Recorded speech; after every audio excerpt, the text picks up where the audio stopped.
খেয়াল করো, এই অধ্যায় হচ্ছে কিন্তু আমাদের সব থেকে গুরুত্বপূর্ণ অধ্যায়। তোমরা জানো কিনা তোমাদের রসায়নে যে 5টা অধ্যায় আছে ফার্স্ট পার্টে, এই অধ্যায় থেকে প্রশ্ন হবে 3 সেট। এই এক অধ্যায়তে 3 সেট। আর 9, 10 এ চতুর্থ অধ্যায় পড়ছিলাম মনে আছে, পর্যায় সারণী। পঞ্চম অধ্যায় পড়ছিলাম মনে আছে, রাসায়নিক বন্ধন। তার পুরোটা মিক্সড একসাথে। আমার কথা কি বুঝতে পারিছো? মানে পুরো ওই 2টা অধ্যায় আরো নতুন নতুন জিনিস দিয়ে এখানে একসাথে। কারণ শুরুর থেকে ক্লাস যে মিস করবা, পরের দিনই ক্লাস কিছু বুঝবা না। এই জন্য একটু মন দিয়ে খেয়াল করে করতে হবে। আর খাতায় এত লেখাতে পারবো না, পরে গ্রুপে দিয়ে দেবো, সেখান থেকে দেখে দেখে নোট করে ফেলাতে হবে। কথা কি বুঝতে পারছি? একটু খেয়াল করো, তাহলে অধ্যায়ের নাম কি? মৌলের পর্যায়বৃত্ত ধর্ম ও রাসায়নিক বন্ধন। তাহলে পর্যায়বৃত্ত ধর্ম মানে কি? নিশ্চয়ই পর্যায় সারণী নিয়ে আলোচনা আছে। আবার রাসায়নিক বন্ধন মানে কি? ওই যে 9, 10 এ পড়ছিলাম, আয়নিক বন্ধন, সমযোজী বন্ধন, সন্নিবেশ বন্ধন, বিভিন্ন বন্ধন ছিল সেইটা। তাহলে দেখো, এইটা পড়তে গেলে সবার আগে আমার জানতে হবে পর্যায় সারণী সম্পর্কে খুব ডিটেলসে। তাহলে দেখো, পর্যায় সারণীর যখন প্রথম আবিষ্কার হয়, আমরা কিন্তু 9, 10 এ পড়ছি যে মেন্ডেলিভ নামে একজন বিজ্ঞানী ছিল, সে তার 63টা মৌল নিয়ে পর্যায় সারণী দিছিল, মনে আছে? সেই যে পর্যায় সারণী, সেটা প্রথম দেওয়া হয়েছিল তোমার পারমাণবিক ভর অনুসারে সাজায়। তারপরে দেখা গেল কি, যে পারমাণবিক ভর অনুসারে সাজাইলে মৌলসমূহ ঠিকভাবে সাজানো যায় না। তারপরে কি হলো, সেটাকে কি করা হলো, পারমাণবিক সংখ্যা অনুসারে করা হলো, মনে আছে কিনা? তাহলে দেখো, ওই যে বলতেছে কি, যে 1869 সালে মেন্ডেলিভ কতগুলো মৌল নিয়ে? 63টা মৌল নিয়ে। দেখো, এটাও কিন্তু আমার এই মানে ইন্টারভিউতে গেছে, তাও ইম্পর্টেন্ট। কতগুলো মৌল নিয়ে? 63টা মৌল নিয়ে তার একটা পর্যায় সারণী দিছিল। কিসের ক্রম অনুসারে? পারমাণবিক ভরের ক্রম অনুসারে। তখন তার যে পর্যায় সারণী দিছিল, সেখানে পর্যায় ছিল কয়টা? 12টা। গ্রুপ ছিল কয়টা? 8টা। এখন পর্যায় সারণীতে পর্যায় কয়টা? 7টা। গ্রুপ কয়টা? 18টা। তাহলে আগের সাথে এখনের মিল আছে? মিল নাই। তাহলে আমার যদি প্রশ্নে উল্লেখ করে দেয় যে মেন্ডেলিভের পর্যায় সারণীতে পর্যায় কয়টা, তাহলে কয়টা বলবো? 12টা। গ্রুপ কয়টা? 8টা। আর যদি উল্লেখ না করে, তার মানে বর্তমানেটা লিখতে হবে। তার মানে কয়টা? 7টা পর্যায়, 18টা গ্রুপ। কথা ক্লিয়ার কিনা? বলতেছে কি, এই যে সারণী তৈরি করেছে, তাহলে ওইখানে তখন মৌল ছিল 63টা। পরবর্তীতে বিজ্ঞানী বোর কতগুলো মৌল রে? 118টা মৌল রে নিয়ে পর্যায় সারণী তৈরি করেছে। তাহলে এই বর্তমানে মৌল কয়টা? 118টাই। তাহলে এই যে 118টা মৌল নিয়ে যে পর্যায় সারণীটা দিল, এইটাকেই বলা হচ্ছে কি, দীর্ঘকার পর্যায় সারণী। তাহলে আমার যদি এমসিকিউতে আসে যে দীর্ঘকার পর্যায় সারণী দিয়েছে কোন বিজ্ঞানী, তাহলে কি হবে? বোর। কথা বুঝি কিনা? তাহলে দেখো, বোরের কত জায়গায় ভূমিকা। তুমি বোরের মডেল পড়িছো না? তারপর বোর দিয়ে বর্ণালী পড়িছো হাইড্রোজেন পরমাণুর। তারপরে তুমি ওইখান থেকে কৌণিক ভরবেগ পড়িছো, মেলা কিছু আছে কিন্তু বোরের সাথে সম্পর্কিত। তাহলে এইখানেও আবার কি, পর্যায় সারণীর মধ্যেও বোর আছে। এখন যদি কখনো বলে যে তুমি আধুনিক পর্যায় সূত্র লেখো, তাহলে আধুনিক পর্যায় সূত্র বললে তুমি এখানে কি বসাবা? পারমাণবিক সংখ্যা। যদি বলে মেন্ডেলিভের পর্যায় সারণী লেখো, মানে পর্যায় সূত্র লেখো, তাহলে এখানে কি বসাবা? সংখ্যার জায়গায় শুধু ভর। তাহলে একটু ভালো করে খেয়াল করো।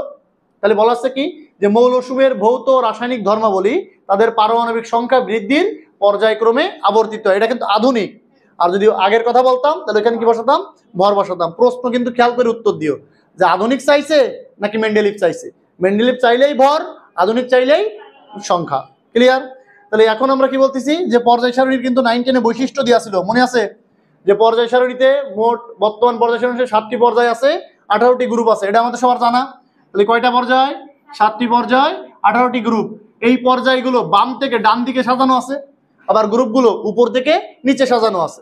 তাহলে সেটা বলা হয়েছে যে প্রতিটি পর্যায় বাম দিকের গ্রুপ 1 থেকে শুরু করে গ্রুপ কোন পর্যন্ত? 18 পর্যন্ত। আবার মূল পর্যায় সারণীর নিচে 2টা শ্রেণী আছে না, একটা ল্যান্থানাইট সিরিজ আর একটা কি, অ্যাক্টিনাইট সিরিজ। এই ল্যান্থানাইট আর অ্যাক্টিনাইট কয় নাম্বার পর্যায়ের মৌল, এটা মনে রাখতে হবে। 6 নাম্বার পর্যায়, এটা হচ্ছে 7 নাম্বার পর্যায়। প্রত্যেকটা জিনিস কিন্তু কাজে আসবে। তাহলে ল্যান্থানাইট কোন পর্যায়ের মৌল? 6 নাম্বার পর্যায়। অ্যাক্টিনাইট কোন পর্যায়ের মৌল? 7 নাম্বার পর্যায়ের মৌল। তারপরে বলতেছি কি, যে 1 নাম্বার পর্যায়তে কয়টা মৌল আছে? প্রত্যেকটা মুখস্থ রাখবে কিন্তু। 2 নাম্বার 3 নাম্বার পর্যায়তে কয়টা মৌল আছে? 8টা। 4 নম্বর 5 নম্বর কয়টা? 18টা। 6 নাম্বার 7 নাম্বার কয়টা? 32টা। এই জন্য আমরা এটার মূলত একটা এরকম সংখ্যা দিয়ে বলাই, যে 2, 8, 8, 18, 18, 32, 32। দেখো, এই সংখ্যাটা মনে রাখলেই কিন্তু বের হয়ে যায়, যে 2, 8, 8, 18, 18, 32, 32। তাহলে প্রথম পর্যায়ে কয়টা? 2টা। দ্বিতীয় পর্যায়ে, তৃতীয় পর্যায়ে কয়টা? 8টা করে। চতুর্থ পঞ্চমে কত? 18, 18। ষষ্ঠ সপ্তম কত? 32, 32। তাহলে এটা কি, প্রত্যেক পর্যায়তে কয়টা করে আছে? আমার কিন্তু প্রত্যেক গ্রুপেও কয়টা আছে তাও মনে রাখা লাগবে। তাহলে আগে মনে রাখতেছি কি, যে পর্যায়তে কতগুলো আছে। তুমি যদি এগুলো যোগ করো, তুমি কিন্তু সেই 118ই পাবা। তুমি যোগ করে দেখতে পারো, যোগ করলে 118ই আসবে। আবার আমার কি করা লাগবে, গ্রুপে মুখস্থ করা লাগবে। তাহলে প্রত্যেক গ্রুপেরও তো আমার ওইভাবে মৌলগুলো দিয়ে আছে। এখন দেখো মনে রাখবো এইভাবে যে 1 নাম্বার গ্রুপ, আমি এখানে একটু লিখতেছি, খেয়াল করো, 1 নাম্বার গ্রুপ আর 18 নাম্বার গ্রুপ, এই জায়গায় মৌল থাকবে 7টা করে। কয়টা মৌল? 7টা। কয় নাম্বার 1 আর 18।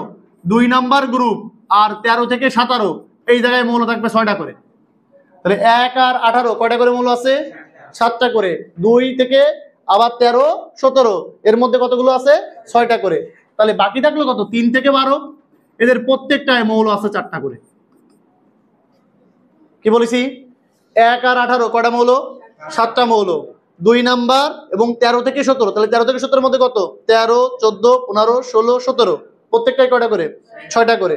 আর তারপর 3 থেকে 12 ভিতর কয়টা করে? 4টা করে। কথা বুঝছি কিনা? তাহলে এই সংখ্যাও কিন্তু আমার মুখস্থ করা লাগবে। তাহলে আবারও বলতেছি, কয়টা? 1 আছে 7টা, 2 আছে 6টা, আবার কই সেই 13 থেকে 17 এখানেও কয়টা? 6টা, আর 18 নম্বরে 7টা, 4 থেকে 12, এই জায়গায় প্রত্যেকটাই কয়টা করে? 4টা করে মৌল আছে। হচ্ছে না? দেখো তাহলে এইটা আমার পর্যায় সারণী দিয়ে একটু ভালো করে মিলাই নিতে হবে। যদি মিলাই নিতে পারি তাহলে সব জায়গায় কাজে আসবে।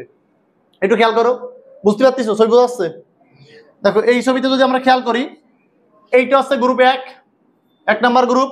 দেখো 7টা মৌল আছে কিনা? এই যে 1, 2, 3, 4, 5, 6, 7টা মৌল আছে। আবার ওইটা কি? গ্রুপ 18। দেখো তুমি কোনো, এই যে 1, 2, 3, 4, 5, 6, 7, 7টা মৌল আছে। তাহলে একেবারে শুরু একেবারে শেষ 7টা করে মৌল আছে। ক্লিয়ার? এবার দেখো এই যে 1 নাম্বার গ্রুপ, এর কিন্তু একটা নাম আছে, আমরা জানি কিনা? এর নাম হচ্ছে ক্ষার ধাতু গ্রুপ। ক্লিয়ার? আবার ওই যে 2 মানে শেষের যে গ্রুপটা লিখেছি, এটার আমরা কি বলি? নিষ্ক্রিয় গ্যাসের গ্রুপ। 18 নম্বর গ্রুপ কি? নিষ্ক্রিয় গ্যাস। তাহলে 1 হচ্ছে ক্ষার ধাতু, আর সবার শেষ 18, সেটা কি? নিষ্ক্রিয় গ্যাস। এবার দেখো 2 নাম্বার গ্রুপ, কয়টা মৌল? দেখো দিন 6টা আছে কিনা? তাহলে এই গ্রুপটার নাম কি? মৃৎক্ষার গ্রুপ। 2 নম্বরের নাম কি? মৃৎক্ষার গ্রুপ। মনে থাকবে? তাহলে 1 ক্ষার ধাতু, ওই দিকের 18 নিষ্ক্রিয় গ্যাস, এতে মৌল আছে 7। আবার 2 নাম্বার কি? মৃৎক্ষার, এতে মৌল আছে 6টা। এইবার দেখো 13 থেকে 17 কোন জায়গায় আছে? এই জায়গায় আছে। এখন এই 13 নম্বর গ্রুপের নির্দিষ্ট কোনো নাম নেই, 13 নম্বরের কোনো নাম নেই। এই 14 নম্বরের আবার নাম আছে। 14 নম্বরের নাম হচ্ছে অপধাতু, মনে রাখতে হবে কিন্তু। এই 15 নাম্বার, এর নাম নিকটোজেন। নাম কি? নিকটোজেন। এই 16 নাম্বার, এর নাম চালকোজেন। মনে থাকবে না? 17 নাম্বারের নাম তোমরা সবাই জানো, হ্যালোজেন। তাহলে আবার বলতেছি, 1 ক্ষার ধাতু, 2 মৃৎক্ষার ধাতু, তারপরে 13 নম্বরের কোনো নাম নেই, 14 নম্বর হচ্ছে অপধাতু, 15 নম্বর নিকটোজেন, 16 নম্বর চালকোজেন, 17 নম্বর হ্যালোজেন, 18 নম্বর নিষ্ক্রিয় গ্যাস। ক্লিয়ার? এবার দেখো এই যে 3 থেকে 12, এই দেখো এই হচ্ছে 3 শুরু, এই হচ্ছে আমার 12। তাহলে 3 থেকে 12 দেখো কয়টা করে মৌল আছে? 1টা, 2টা, 3টা, 4টা। তাহলে প্রত্যেকটাই 3 থেকে 12 মধ্যে কয়টা করে মৌল আছে? 4টা করে মৌল আছে। ক্লিয়ার? একটু দেখো এই যে পর্যায় সারণী তুমি পড়তেছো যে 1 থেকে 18 পর্যন্ত গ্রুপ আছে, 1 থেকে 7টা পর্যায় আছে, এটা তো আধুনিক। দেখো আমরা যখন পড়ালেখা করেছি তখন কিন্তু 1 থেকে 18 পড়িনি, আমরা পড়েছি এরকম 1 এর এ, 1 এর বি, 2 এর এ, 2 এর বি। তোমাদের কিন্তু এও লাগবে। কি করা লাগবে? এও পড়া লাগবে। এখন এইটা পড়তে গেলে যদি তোমার গ্রুপ নির্ণয়ের পর্যায় নির্ণয়ের নিয়ম মনে থাকে তাহলে সহজে পারা যাবে, তা নাহলে যাবে না। 9, 10-এ অবশ্যই পড়িছো যে কোনো একটা মৌল দিয়ে পর্যায় সারণীতে তার অবস্থান কত, গ্রুপ কত, অবশ্যই পড়িছো। তাহলে দেখো আমরা এখন এস আর পির সাথে 10 যোগ করি না? তা আমাদের ওই সময় কিন্তু এই 10 যোগ করা ছিল না, ডাইরেক্ট এস আর পিতে যোগ করলে যা হবে সেই সংখ্যা। মানে তুমি কি করতেছো, মনে করো কোনো একটা মৌলের এস এ ইলেকট্রন আছে 2টা, পিতে ইলেকট্রন আছে 5টা, তুমি তার সাথে 10 যোগ করে কত বলতেছো? 17 বলতেছো। তা আমরা 17 পড়ি না, আমরা ডাইরেক্ট 7 পড়িছি। একই কিন্তু তুমি যদি 17-তে 10 বাদ দিয়ে দাও, যা পাচ্ছ সেটা পূর্বে অনুসারে। একইভাবে তুমি যখন 18 বলতেছো, এই 18-তে 10 বাদ দিচ্ছ, তার মানে কি 8 নাম্বার গ্রুপ। কথা বলছি কিনা? তাহলে দেখো আগের নিয়ম অনুসারে আমাদের একটু মন দিয়ে শুনবা কিন্তু, পর্যায় সারণীর মৌলগুলোকে 2টো উপশ্রেণীতে ভাগ করা হতো। কয়টা উপশ্রেণী? 2টা উপশ্রেণী। এই 2টি উপশ্রেণীর একটাকে বলা হয় এ উপশ্রেণী, একটাকে বলা হয় বি উপশ্রেণী। আগে অনুসারে পর্যায় সারণীর মৌলগুলোরে কয় ভাগে ভাগ করেছি? 2 ভাগে। আর একটাকে কি বলবো? এ উপশ্রেণী, একটাকে বলবো বি উপশ্রেণী। এই এ উপশ্রেণীর মধ্যে এই 1 থেকে তোমার সরাসরি 8 পর্যন্ত প্রত্যেকটা আছে। প্রত্যেকটা, তার মানে কি 1 এর 2 এর 3 এর 4 এর 5 এর 6 এর এইভাবে 8 এর পর্যন্ত আছে। আবার বির ভিতরেও কি আছে 1 থেকে 8 পর্যন্ত আছে পুরোটা। এখন কথা আছে তাহলে আমি কি করে বসবো কোনটা 1 এর কোনটা 2 এর কোনটা 3 এর কি করে বসবো? দেখো একটু মনে রাখতে হবে 3 থেকে যে 12 একটু খেয়াল করে, কিন্তু এই 3 থেকে যে 12 এই সবগুলো আছে বি উপশ্রেণী। 3 থেকে 12 কোন উপশ্রেণী? বি উপশ্রেণী। বাকি থাকলো 1 2 আর কত 13 থেকে 18 এরা তাহলে কোন উপশ্রেণী? এই উপশ্রেণী। মনে থাকবে? আবারও বলতেছি 3 থেকে 12 কোন উপশ্রেণী? বি উপশ্রেণী। আর 1 2 আর কত 13 থেকে 18 এরা কোন উপশ্রেণী? এই উপশ্রেণী। মনে থাকবে? আচ্ছা এবার একটু খেয়াল করো, একটু মিলাই নিবা কিন্তু ভালো করে, যে আমি একটু লিখেই দিচ্ছি। এই যেটা এই বরাবর আছে মানে 1 নাম্বার গ্রুপ, এটা হচ্ছে 1 এর 1 নাম্বার গ্রুপ কি 1 এর। এই যে 2 নাম্বার গ্রুপ এটা হচ্ছে 2 এর, বুঝছি? এইবার যে 13 নাম্বার এটা বলতে হবে 3 এর। আমি আর রোমানে লিখলাম না, একটু শর্টকাটে লিখলাম। এটা কি বলবো 4 এর। এটা কি হয়ে যাবে 5 এর। এটা কি 6 এর। তারপরে কি 7 এর। এটা কি তাহলে 8 এর। বুঝতে পারিস না পারিনি? ক্লিয়ার? খেয়াল করো তাহলে এইখানে কি আছে, এইটা দিয়ে কিন্তু আমার সেই 1 এর বি দিয়ে শুরু না, এইটা একটু মস্তিষ্কে রাখতে হবে। আমার এইটা 1 এর, এটা 2 এর, এবার ওইখান থেকে সে এ চলে গেল, এ শেষ, তাহলে বি তো আমার এখান থেকে আসলে 1 এর বি হওয়া উচিত ছিল, কিন্তু তা না। এইটা একটু মনে রাখতে হবে, এইটা আমার 3 এর বি হবে। যেটা 3 ওটাই কি 3 এর বি। এটা কি 4 এর বি। এটা কি 5 এর বি। এটা কি 6 এর বি। এটা 7 এর বি। এটা তারপরে কি 8 এর বি। এটা কি হবে 9 এর বি। এটা একইভাবে 10 এর বি। একটু বুঝবা কিন্তু, এটা কি বলবা 11 এর বি বলবা 12 এর বি বলবা? দেখো খেয়াল করো, এই যে এইটুকির মধ্যে একটু ঘাপলা আছে, ভালো করে বোঝো কিন্তু। আমার ওই জায়গায় কোন পর্যন্ত গেছে 8 পর্যন্ত গেছিল, তাহলে এই জায়গা তো 8 এর বি পর্যন্ত আর কথা, তা আমি তো 12 পর্যন্ত চলে যাচ্ছি আসছে। তাহলে ওই জায়গাটা আসলে তা না, ওই জায়গাটা নিয়ম আছে এরকম, তোমার এই 11 আর 12 যেটা এটা হচ্ছে 1 এর বি, এটা হচ্ছে 2 এর বি। ভালো করে বোঝো, এটা 3 4 5 6 7 এই তিনটা মিলে একসাথে 8 এর বি। মাথার মধ্যে যাচ্ছে? ভালো করে বোঝো, আমি কথাগুলো আবার বলতেছি, খেয়াল করো।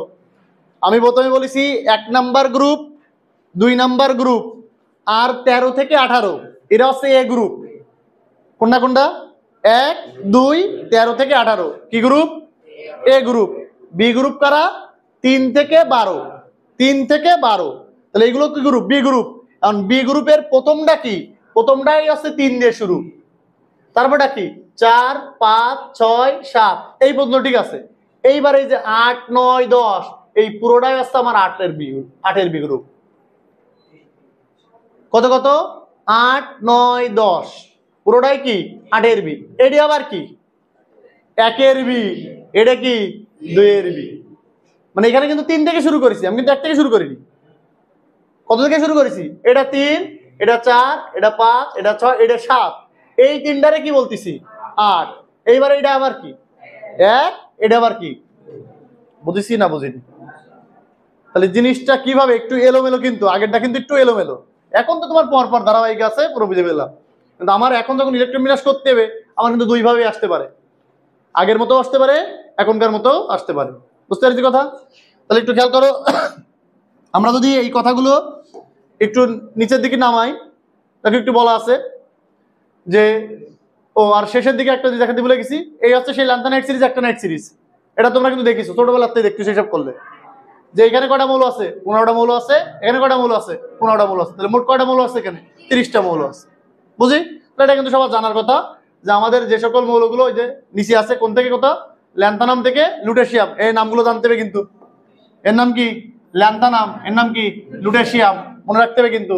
আবার এর নাম কি অ্যাক্টিনিয়াম, এর নাম কি লরেন্সিয়াম। রেঞ্জটা মনে রাখতে হবে, ভিতরে সংখ্যা আমার দরকার নেই, শুধু মনে রাখো 57 থেকে কত 71, কোন মৌল থেকে?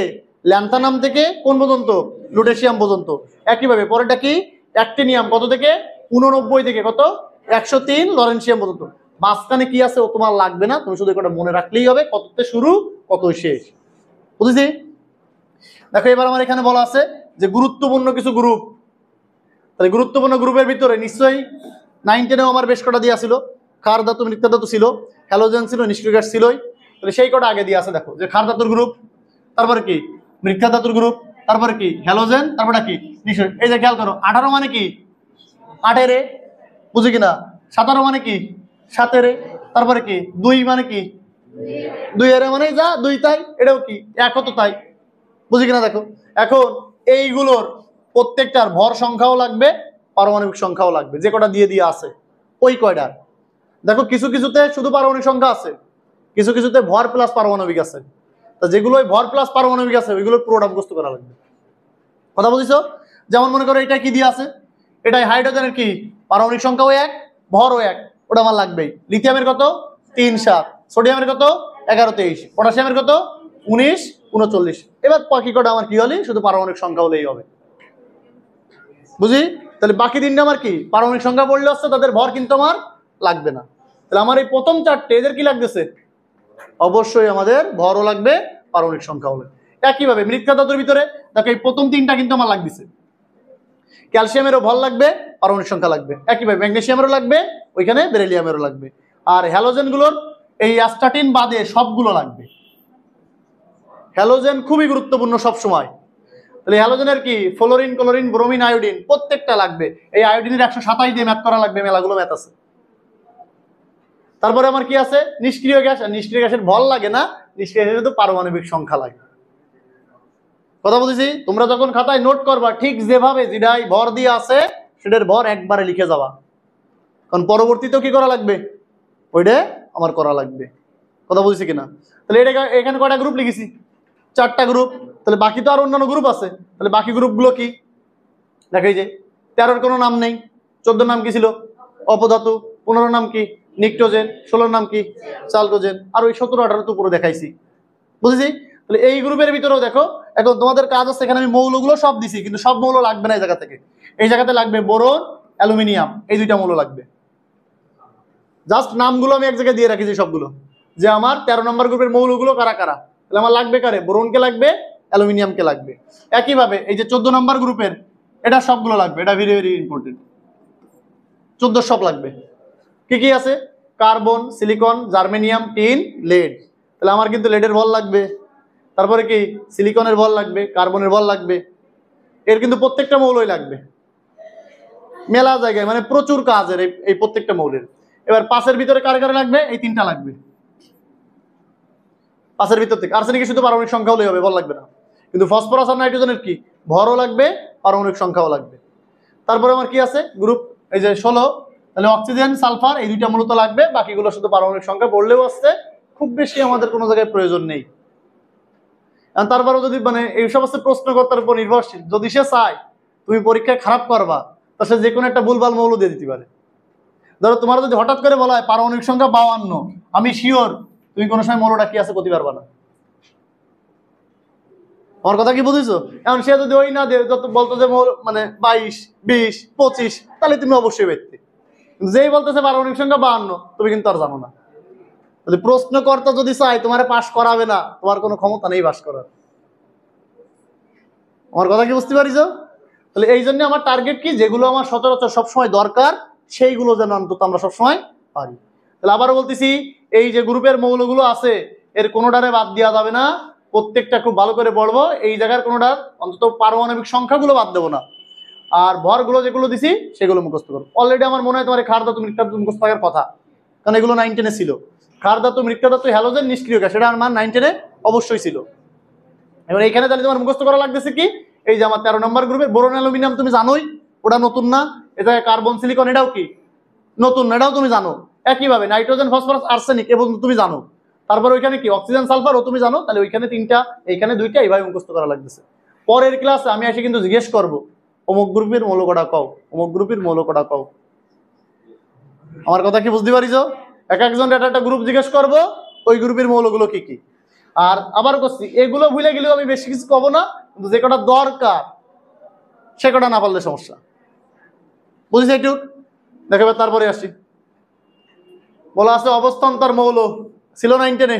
দেখো ওইটুক ছিল কিন্তু, যে পর্যায় সারণীর গ্রুপ কি 3 থেকে 12 পর্যন্ত এই মৌলগুলোর কি বলা হয়? অবস্থান্তর মৌল। এখন বাস্তব অর্থে শুধু যে এই তা কিন্তু না, আমরা পরবর্তীতে এর খুব ডিটেলস শিখবো, তখন ওই সংজ্ঞার কাজে লাগবে না। এখন শুধু মনে রাখলে আছে কোন গ্রুপ থেকে কোন গ্রুপ 3 থেকে 12 তাদেরকে কি বলা হচ্ছে? অবস্থান্তর মৌল। দেখো এর পাশাপাশি মানে কি, দেখো এইখানে যে মৌলগুলো লিখেছি এর পাশাপাশিও আমার আরো কিছু মৌল নিয়ে কাজ করা লাগবে। সেই মৌলগুলো কি কি পরে একটু লিখে দিছি। দেখো এটাও তোমার 9 10-এ ছিল। মুদ্রা ধাতু ছিল, কপার, সিলভার, গোল্ড ছিল কিনা? মুদ্রা ধাতু কিন্তু ছিল। এইবার দেখো এই জায়গার যে কয়টা আছে ভেরি ভেরি ইম্পর্টেন্ট, যখন আমরা দ্বিতীয় পত্র পড়বো তার 3 নাম্বার অধ্যায় আর 4 নাম্বার অধ্যায়ে এই মৌলগুলো ছাড়া কোনো কাজ করা যাবে না। কি কি মৌল? Chromium, manganese, iron. প্রথম দিকের কথা তুমি জানো, কোবাল্ট, নিকেল, ম্যাঙ্গানিজ, এগুলো তোমরা জানো না? জিঙ্ক, এগুলো জানো কিনা? মলিবডেনাম, প্লাটিনাম, মার্কারি, ক্যাডমিয়াম, নামগুলো তুমি অন্তত জানো, কোনো কিছু জানো না জানো? এটা কি ক্রোমিয়াম, তারপর কি ম্যাঙ্গানিজ, তারপর কি আয়রন, জিঙ্ক, নিকেল, কোবাল্ট, এগুলো জানো না? তাহলে এইগুলো কিন্তু মোটামুটি আমার খুবই গুরুত্বপূর্ণ ধাতব মৌল, লাগবেই। ভর মুখস্থ না থাকলে করে ফেলাতে হবে, সব সময় লাগবে। যদি আমি ইন্টারে রসায়ন পড়তে চাই আমার এর কোনো মাপ নেই। তাহলে বাইসে দেখো তুমি কিন্তু ক্রোমিয়াম আগেই তোমার পড়া, তোমার ম্যাঙ্গানিজ পড়া, আয়রন পড়া, জিঙ্ক পড়া, নিকেল পড়া, কোবাল্ট পড়া, এই কটা অন্তত পড়া। এবার তারপরে কি মলিবডেনাম, ক্যাডমিয়াম, মার্কারি, প্লাটিনাম। তাহলে এই নতুন নতুন যে কটা এ কটা কিন্তু মুখস্থ করতে হবে। দেখো তারপরে বলতেছি কি, দেখো এই যে পরে কি লিখেছি, যে এই জিনিসটা একটু খেয়াল রাখতে হবে, যে গ্রুপ 3 4 5 6 7 এদের নাম কি? কি লিখেছি? 3 4 5 6 7 এদের নাম কি? 3 মানে কত? 4 মানে কত? 5 মানে কত? তারপরে 6 মানে 6b, 7 মানে? এইবার কি লিখেছি? কাইকে নাম 8b, 8 9 10 ওদের নাম কি? 8b। এইবার বাকি কি লিখেছি? 11 12 তারে কি বলেছি? একটা 1b একটা 2b, মনে থাকবে? এবার তারপরে এটাকে আমার বলাইতে দরকার আছে পর্যায় সংখ্যা নির্ণয়, গ্রুপ সংখ্যা নির্ণয়। এ তো মনে আছে নাকি? মানে ওই যে এস ইলেকট্রন থাকলে তাই তার গ্রুপ, এস আর পিতে থাকলে তার সাথে যোগ করতে হয়, আর এস আর ডিতে থাকলে তাদের যোগফল। এ কিন্তু তোমাদের মনে থাকার কথা, তাহলে কিন্তু আমি পড়ালাম না। পরের জিনিস আসো, ভেরি ভেরি ইম্পর্টেন্ট, খুবই গুরুত্বপূর্ণ। তুমি কয়টা অরবিটাল জানো? 4টা অরবিটাল জানো। কি কি? এসপিডিএফ। দেখো এই যে পর্যায় সারণীর যে 118টা মৌল, ওরে 4টা ব্লকে ভাগ করা হয়। কয়টা ব্লক? 4টা ব্লক। এই 118টারে কয়টা ব্লকে ভাগ করেছি? 4টা ব্লক। তার একটাকে বলা হচ্ছে এস ব্লক। তোমার প্রশ্ন আছে ব্লক কি? দেখো যে মৌলের ইলেকট্রন বিন্যাস করলে শেষ ইলেকট্রন এস অরবিটালেই যায় সেটাকে বলে এস ব্লক। কি বলেছি? যে মৌলের ইলেকট্রন বিন্যাস করলে শেষ ইলেকট্রনটা কোন অরবিটালে যায় সেটাকে কি বলে? S block. একইভাবে যদি শেষ ইলেকট্রনটা পিতে যায় তাহলে অবশ্যই পি ব্লক, যদি ডিতে যায় ডি ব্লক, যদি এফ এ যায় এফ ব্লক। মনে রাখবে, একটা সংজ্ঞা পড়তে পারলে কিন্তু বাকি সবগুলো হয়ে যাবে। যে যদি বলে এস ব্লকের সংজ্ঞা, তাহলে সর্বশেষ ইলেকট্রনটা কোন অরবিটালে? এস অরবিটাল, তার অবশ্যই কি বলবো? S block. যদি পি অরবিটালে যায় পি ব্লক, ডিতে গেলে ডি ব্লক, এফে গেলে এফ ব্লক। আমার মনে রাখতে হবে কোন ব্লকের মৌল কয়টা, তার ভিতরে কয়টা গ্রুপ আছে, ধাতু কয়টা, অধাতু কয়টা। ভালো করে খেয়াল করো। তাহলে আগে প্রথমে কি আছে? S block. এখন এস ব্লকের মৌল কয়টা? 14টা। ধাতু কয়টা? 12টা। অধাতু কয়টা? ধাতু যদি 12টায় বাকিটা অধাতু। গ্রুপ কয়টা? 1 আর 2। এখনই মুখস্থ হয়ে জানো এস ব্লক মৌল কয়টা? 14টা। তাহলে এস ব্লকের মধ্যে গ্রুপ কয়টা? 1 আর 2, মানে কি ক্ষার ধাতু, মৃৎক্ষার ধাতু। সেখানে মোট ধাতু কয়টা? 12টা। অধাতু কয়টা? সেই অধাতু দুইটা আবার কি কি? হাইড্রোজেন আর হিলিয়াম। তাহলে বাকি 12টা হচ্ছে ধাতু, আর হাইড্রোজেন হিলিয়াম হচ্ছে অধাতু। ক্লিয়ার? তাহলে আবার বলতেছি এস ব্লকের মৌল 12টা, মানে 14টা, ধাতু তার ভিতরে 12টা, অধাতু 2টা, হাইড্রোজেন আর হিলিয়াম। গ্রুপ কত? 1 আর 2। ক্লিয়ার? এবার আসো পি ব্লক। পি ব্লকের মৌল কয়টা? 36টা। ধাতু কয়টা? দেখো এই জায়গাও ধাতু যা, এই জায়গাও কিন্তু ধাতু তাই, ঠিক কিনা? এখানেও ধাতু কয়টা? 12টা। ওইখানেও কয়টা? 12টা। এইবার এখানে অধাতু কয়টা? 18টা। অপধাতু কয়টা? 6টা। এই অপধাতু হচ্ছে গুরুত্বপূর্ণ। তো তোমার যদি অপধাতু মনে থাকে, ধাতু তো 12টাই, তাহলে 12 আর এই 6 কত? 18। মোট মৌল কয়টা? 36টা। তাহলে বাকি 18টা কি? অধাতু। বুঝেছি যে ধাতু 12টা, অপধাতু 6টা, তার ভিতর থেকে আবার কি অধাতু তাহলে কয়টা হবে? 18। এই 6টা অপধাতুর নাম টানা টনটনে মুখস্থ থাকবে সব সময়, টানা টনটনে মুখস্থ থাকতে হবে। তাহলে কি? Boron, silicon, germanium, arsenic, antimony. এসবিতে হচ্ছে অ্যান্টিমনি, আর টিতে ওই যে টেলুরিয়াম দেখালাম একটু আগে 52, ওই যার কথা বলছিলাম, কথা বলছি। তাহলে এই যে 6টা মৌল, এদেরকে আমরা বলতেছি কি? অপধাতু। এবার তারপর কি বলতেছি? গ্রুপ কত থেকে কত? 13 থেকে 18। যদি আমরা পর্যায় সারণীতে আর একটু ফিরে যাই, একটু খেয়াল করবা যে তুমি আসলে খুঁজে পাচ্ছ কিনা। দেখো এইটা আমার পর্যায় সারণী, তাহলে আমি এস ব্লক কারে বলেছি? দেখো এইটা আর এইটাকে বলেছি এস ব্লক। এখন তুমি দেখো যদি খেয়াল করে, এই জায়গায় মৌল আছে কিন্তু 13টা, 7টা আর 6টা। ওই আর একটা কিন্তু ওই যে হিলিয়াম ওই জায়গায় চলে গেছে। হিলিয়ামটা কোন জায়গায়? এই জায়গায়। এটা কিন্তু পর্যায় সারণীর একটা ত্রুটি। আমরা পর্যায় সারণীর সীমাবদ্ধতা শিখবো, তার মধ্যে কিন্তু এগুলো আসবে। তাহলে দেখো ওই হিলিয়াম কেন চলে গেছে? ওইখানে চলে গেছে। মূলত সে কোন ব্লকের মৌল? এস ব্লকের মৌল। কথা বুঝতে পারছি? এবার পি ব্লক কোন থেকে কত? দেখো এই যে পি ব্লক এখান থেকে শুরু, এই পুরোটাই আমার কি ব্লক? P block. তার মানে কত? 13 থেকে 18 পুরোটাই পি ব্লক। কথা বুঝছি কিনা? তাহলে ডি ব্লক কি? এই 3 থেকে 12 এই পুরোটা ডি ব্লক। তাহলে তোমার প্রশ্ন আছে এফ ব্লক গেল কই? এফ ব্লক হচ্ছে এই যে নিচে, বোঝো কিনা? দেখো তাহলে আমার 3 থেকে 12 পুরোটাই কি আবার ডি ব্লক। তাহলে আমার আবার দেখতে হবে যে ডি ব্লকের মৌল আসলে কতগুলো আছে। তাহলে ডি ব্লকের মৌল আছে 41টা। কয়টা? 41টা। আর ডি ব্লকের সবাই ধাতু, এনি কোনো অধাতু ধাতু নেই, সবাই কি ধাতু। গ্রুপ কত আছে? 3 থেকে 12। বুঝেছি? তাহলে আবারও বলতেছি, এস ব্লকে মৌল আছে 14টা, ধাতু আছে 12টা, অধাতু আছে 2টা। অধাতু 2টা কি কি? Hydrogen, helium. আর গ্রুপ আছে কি? 1 আর 2। পি ব্লকের মৌল কয়টা? 36টা। ধাতু কয়টা? 12টা। অপধাতু কয়টা? 6টা। বাকিগুলো অধাতু। গ্রুপ কত থেকে কত? 13 থেকে 18। আর ডি ব্লকে কয়টা? 41টা। আর মৌল মানে ই কয়টা? গ্রুপ কয়টা? 3 থেকে 12। এবার এফ ব্লকে কি? এফ ব্লকে তাহলে মৌল কি? মানে এই 3টে যোগ করলে যা হবে, বাকি 100টাতে বাদ দিলে যা তাই। তাহলে কত? 27টা। ওই 27টার আবার কয় ভাগে ভাগ করা হয়েছে? 2 ভাগে। একটা ল্যান্থানাইড মৌল, একটা অ্যাক্টিনাইড মৌল। এখন দেখো কি লিখেছি যে এই জায়গায় কয়টা? 15টা, এই জায়গায় 15টা। কয়টা হয়ে গেল? আবার মৌল লিখেছি কয়টা? তাহলে কোন 3টে বাদ? দেখো এই যে লিখে দিছি, ল্যান্থানাইডের কি বাদে? ল্যান্থানাম বাদে। আবার অ্যাক্টিনাইডের কি বাদে? অ্যাক্টিনিয়াম আর টিআইসে থোরিয়াম। তাহলে কি কি বাদে? অ্যাক্টিনিয়াম বাদে, থোরিয়াম বাদে। বুঝেছি না বুঝিনি? তোমাদের যে বই আছে দেখবা, বইয়ের সামনে এক জায়গায় এই ল্যান্থানাম, অ্যাক্টিনিয়াম আর থোরিয়াম এটা একটা আলাদা কালার করে দিয়ে আছে। ওই ছকের ল্যান্থানাম, অ্যাক্টিনিয়াম আর থোরিয়াম এদের আলাদা কালার করে দিয়ে আছে একসাথে। ওই 3টা মূলত কার মধ্যে চলে আসবে? এই ডি ব্লকের মধ্যে চলে আসবে।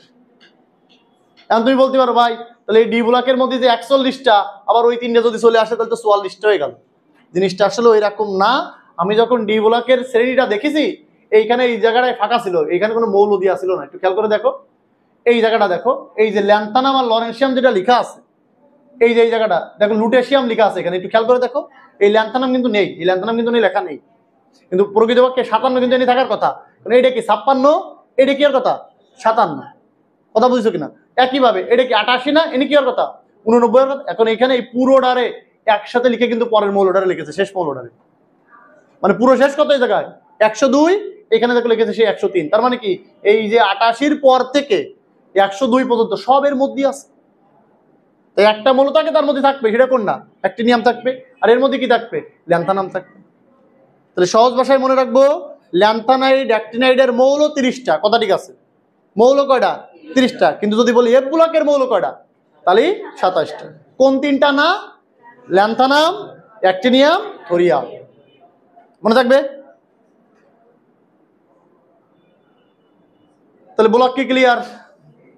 তাহলে এবার আসে এস ব্লক। তাহলে এস ব্লক বলতে কি বোঝাচ্ছি? কি ছিল সংজ্ঞা? কি? শেষ ইলেকট্রনটা এস অরবিটালে যায়। গ্রুপে 1 আর 2 তার মধ্যে আছে। দেখো দিন আমাদের কিন্তু অলরেডি সব পড়া হয়ে গেছে। যদি বুঝি যেসব মৌলের সর্বশেষ ইলেকট্রন দেখেছে এটা অরবিটাল হবে, এস অরবিটালে প্রবেশ করে তাদেরকে কি বলে? এস ব্লক মৌল। তাহলে পর্যায় সারণী গ্রুপ কত? গ্রুপে 1 ও 2 এর কয়টা মৌল 13টি। আরেকটা কোনটা ওই যে হিলিয়াম শেষে চলে গেল তাই আমি 13টা বলেছি, মোট মৌল তো 14টা। এবং এদেরকে কি বলতেছি এস ব্লক মৌল, এদের লাস্টে ইলেকট্রন বিন্যাস কেমন হবে মানে NS on NS2। তাহলে এবার কি বলতেছি এস ব্লকের ধাতু সমূহ কি দুটো বিশেষ নামে পরিচিত, একটা নাম কি ক্ষার ধাতু আর একটা নাম কি মৃত্তিকা ধাতু। এবার ক্ষার ধাতু কোন 6টা তোমার অলরেডি পড়া গেছে না, দেখো দিন। মৃত্তিকা ধাতু কোন 6টা তোমার পড়া গেছে না অলরেডি, আমার কথা কি বুঝতে পারিছো? তাহলে একইভাবে দেখো ক্ষার ধাতু কারা, মৃত্তিকা ধাতু কারা, ক্লিয়ার। এবার দেখো ক্ষার ধাতুদের মানে এদেরকে কেন ক্ষার ধাতু মৃত্তিকা ধাতু বলা হয়, এরা সবাই কার সাথে বিক্রিয়া করে, পানির সাথে বিক্রিয়া করে, করে কি উৎপন্ন করে, ক্ষার উৎপন্ন করে আর গ্যাস উৎপন্ন করে। দেখো এটা একটা ক্ষার না, এটা একটা ক্ষার না, এটা গ্যাস না। তাহলে সহজ হিসেব, ক্ষার ধাতু পানির সাথে বিক্রিয়া করে কি উৎপন্ন করে, ক্ষার উৎপন্ন করে। মৃত্তিকা ধাতু পানির সাথে বিক্রিয়া করে কি উৎপন্ন করে, ক্ষার উৎপন্ন করে। পার্শ্ববর্তী যৌগ হিসেবে কি উৎপন্ন হয়, হাইড্রোজেন গ্যাস। ক্লিয়ার। দেখো এবার আছে এস ব্লকের ধর্মাবলী। 10টা ধর্ম পড়া লাগবে, 10টা, প্রত্যেকটা ব্লকের 10টা করে ধর্ম পড়া লাগবে। এস ব্লকের 10টা, পি ব্লকের 10টা, ডি ব্লকের 10টা, এফ ব্লকের 10টা। আমরা তো একদিনই সব পড়বো না, আমরা এক দিনে আর একটা পড়বো। তাহলে আজকে কি পড়বো, এস ব্লক। একটু কথা বলছো কিন্তু ভালো করে। এস ব্লকের যে মৌলগুলো আছে এরা পর্যায় সারণীর কোন দিকে অবস্থিত, ডান না বাম? বুঝো তো, মানে সবার ওই মাথার দিকে আছে। গ্রুপ 1 গ্রুপ 2 ওই মাথার দিকে আছে। একটু মনে রাখতে হবে, যারা বাম থেকে ডানে যায় তাদের আকার আস্তে আস্তে ছোট হয়, মনে আছে কিনা? ঠিক তো, যে বাম থেকে ডানে গেলে আকার কি হয়, ছোট হয়। আর আকার ছোট হলে তুমি ওই যে পর্যায়বৃত্ত ধর্মগুলো পড়ছিলে, তার মানে কি আয়নীকরণ শক্তি, ইলেকট্রন শক্তি, তড়িৎ ঋণাত্মকতা, গলনাঙ্ক স্ফুটনাঙ্ক এসব কি হয়, বাড়ে। তাহলে এই দিকে যারা আছে তাদের কি হবে, কম হবে। তার মানে কি এস ব্লকের মৌলগুলোর গলনাঙ্ক স্ফুটনাঙ্ক কি হবে, কম হবে। দেখো দিন প্রথম লাইনটা কি আছে, যে এস ব্লক ধাতব মৌলসমূহ কি নিম্ন গলনাঙ্ক বিশিষ্ট ও নিম্ন স্ফুটনাঙ্ক বিশিষ্ট ধাতু। বুঝিস না বোঝনি? এটা যদি তুমি 9-10 পর্যায় সারণী বোঝো তাহলে অবশ্যই বোঝার কথা, যে বাম থেকে ডানের দিকে গেলে আকার ছোট হয়, তখন সেগুলো বেড়ে যায়। এর আকার কি ওদের তুলনায় বড়, এর কি অবশ্যই কম। এখন ওই যে একটু হেড মানে কি করে যদি কালার করে তুইছি, ওই মানগুলো সব লাগবে, এমসিকিউতে মেলা বাড়াইছে। ওই যে কার গলনাঙ্ক কত, আমার কথা কি বুঝিস? ওই যে কার গলনাঙ্ক কত, সিজিয়ামের কত, বেরিলিয়ামের কত, রেডিয়ামের কত, প্রত্যেকটা আমার গলনাঙ্ক লাগবে। কথা বুঝছি কিনা?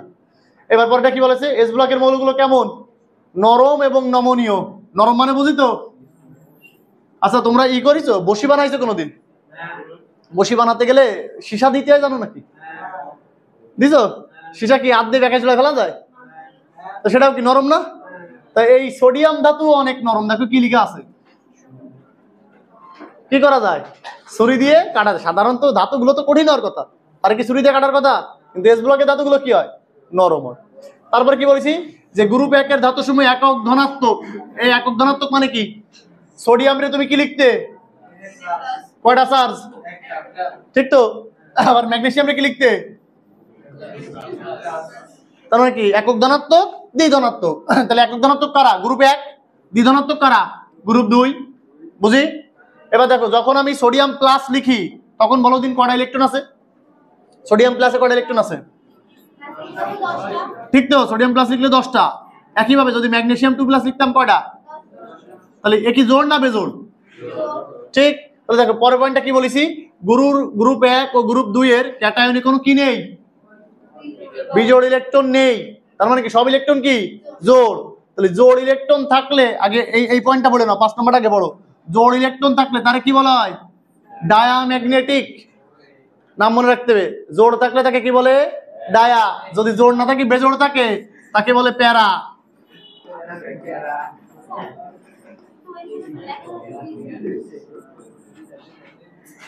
কি লিখেছি,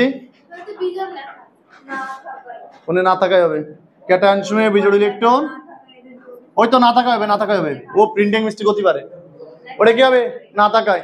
পরে লেখা আছে ওই তো, এখন যাই কি হবে, ওটা না থাকাই হবে। তাহলে কোন ধর্ম দেখাবে, আর যদি বেজোড় থাকে তার কি বলবে, মনে থাকবে তো, বেজোড় হলে কি প্যারা, সব জোড় হলে কি মনে থাকবে। তাহলে জোড় হলে ডায়া, বেজোড় হলে কি প্যারা, মনে থাকবে।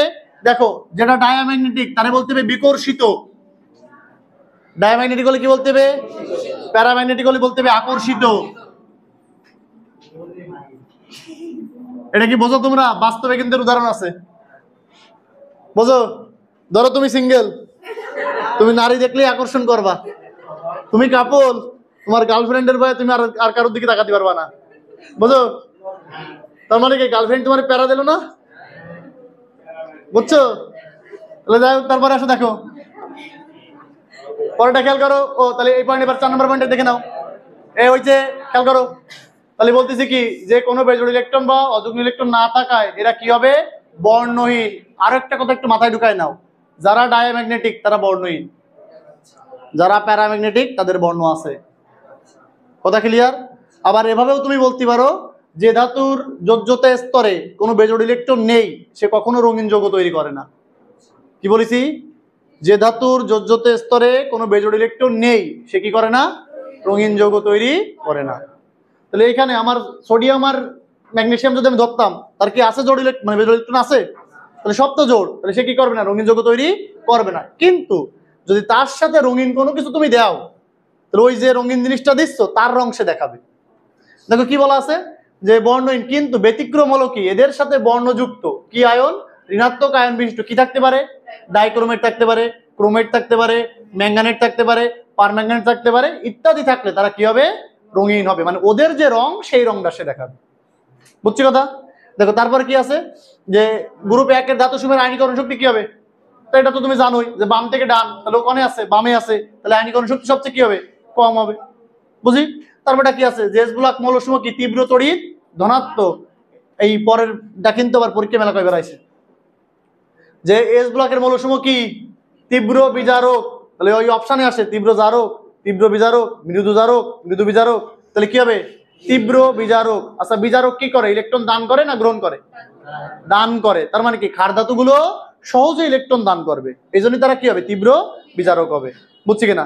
দেখো তারপর পয়েন্ট কি আছে, বেরিলিয়াম এবং ম্যাগনেসিয়াম ব্যতীত এস ব্লকের অন্য সব মৌল কোন বার্নারে বুনসেন শিখায় বৈশিষ্ট্যপূর্ণ বর্ণ প্রদর্শন করে। আমরা গুণগত রসায়নের মধ্যে পড়েছিলাম না আয়ন শনাক্তকরণ, সেখানে কি করতে হয়? আগুনি দত্তে আর কালার দেখা যায়, মনে আছে?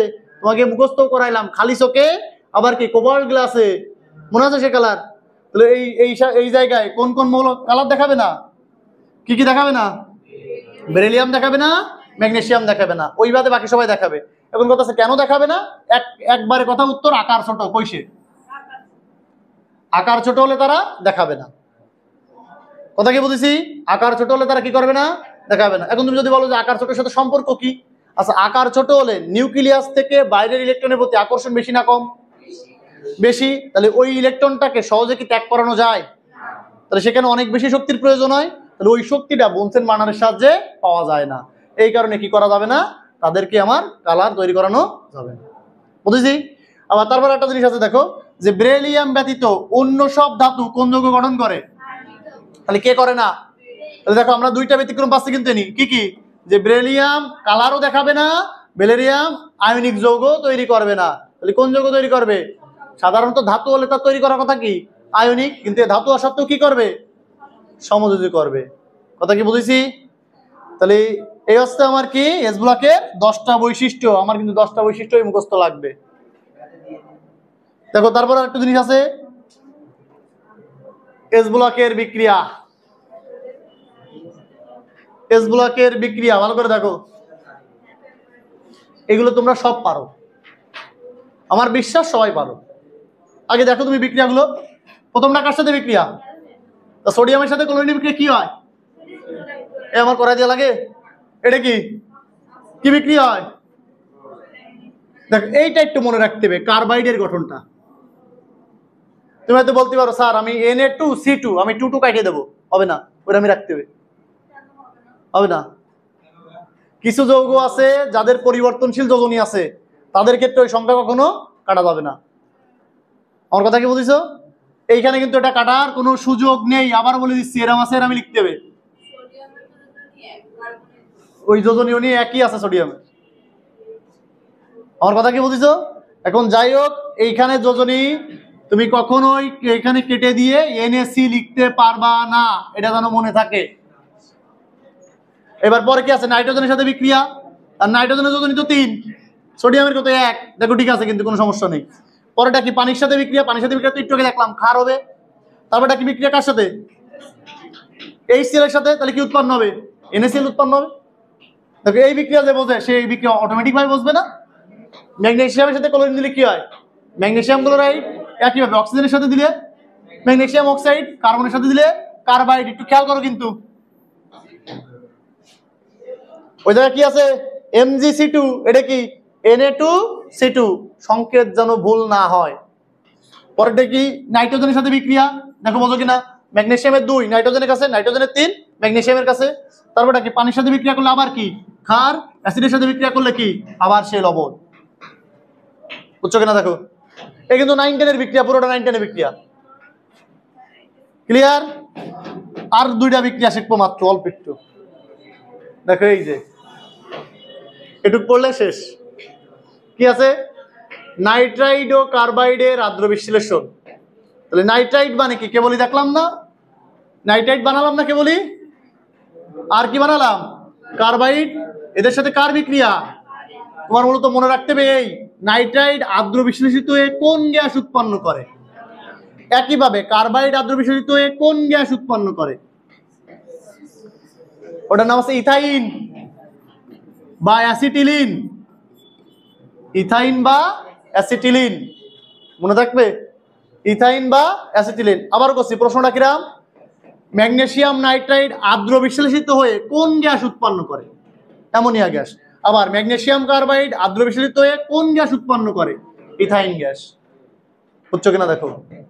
এই হচ্ছে আমাদের এস ব্লক। আমরা ধাপে ধাপে পি ব্লক শিখবো, ডি ব্লক শিখবো, এফ ব্লক শিখবো, সব আছে। কিন্তু পি হচ্ছে মেইন, পির বিস্তারিত সব কথা কি বুঝতে পারিছি? এখন আমার বলতে হবে কোন জায়গায় সমস্যা আছে, সেই জায়গাটা আবার বলে দেবো। কোথায় সমস্যা আছে শিওর? পরের দিন সবার খাতায় আমি নোট চাই, সবার খাতায় আমি নোট চাই, সবার করা লাগবে বাধ্যতামূলক। আপুরে দেখি ফোন আছে না কাছে? আমারটা নির্দেশ করে। যাই হোক, নোট অবশ্যই করবা। আমি দিয়ে দিবানি গ্রুপে, পুরো ভিডিও দিয়ে দিবানি, ঠিক আছে? সুন্দর করে নোট করে দিবা। তাহলে আজকে বন্ধু